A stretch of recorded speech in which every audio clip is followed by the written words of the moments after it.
At school, one afternoon, Stella had a headache. Her head was paining and her eyes were red. A teacher gave her medicine, asking her to rest in the medical room. She was given glucose and biscuits. She drank the glucose and put her head on the table. As she was resting, her nanny came to take her back home. She carried the biscuits in her hand. As she was walking on the footpath, a tiny puppy following her wagged its tail. She shared the biscuit and soon it followed her home. She had not taken permission from her parents for the puppy. So leaving it outside the gate, she asked her nanny to bring the pet in. Once she signaled. It looked like the headache had disappeared. Carefully taking her dollhouse outside, she arranged it right below her window. The house had a tent-like structure, and it would be good for the puppy, she thought. From the back gate, she let the puppy come in, placing some water in the cup and some bread soaked in milk. She waited to see what the puppy did. Soon, the puppy ate to its heart's full and slept inside the tent. Now, she had to make a compound around the tent.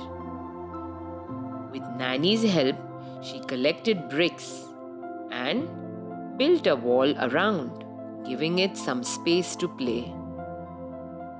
The puppy wanted to go in, seeing her through the window. It called out to her by barking loud. She quietened it lest somebody takes notice. The nanny promised to be quiet. Nanny was happy to see Stella in a joyful mood. It was months since Stella had laughed or danced. When Stella's parents came to know of her health issue from school, they took her to a doctor. The doctor said she was stressed and needed some rest. Stella ran back to her room after having medicine. She saw her puppy and that gave her joy. In the morning, when she was busy playing with the puppy, its barking called the attention of her father. He saw the puppy and loved the way Stella was enjoying herself. He loved animals too. He asked her to bring the puppy inside the house. The puppy now became everybody's pet.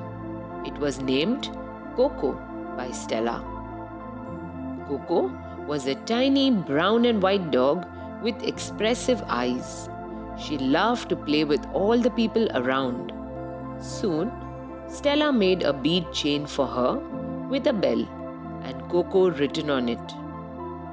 The bell sounded all the people of her being around. Stella was now busy taking care of Coco. She was in charge of food, potty training walks, and playing. One Sunday afternoon, as she was lazing on her bed, reading story to Coco, she saw Ra entering the tent. Slowly, she went in from the back door to see what he was doing. To her surprise, she saw a kitten drinking milk while Ra was sitting beside it. Ra had named the kitten Twinkle. She fell in love with her instantly. To both their surprise, Coco, standing behind them, started wagging her tail, inviting Twinkle to play with her. Soon, Coco started chasing Twinkle till they were both tired. As Ra and Stella watched soon, both of them felt tired and fell asleep next to each other. Coco's one leg hugged Twinkle to convey, "You belong to me."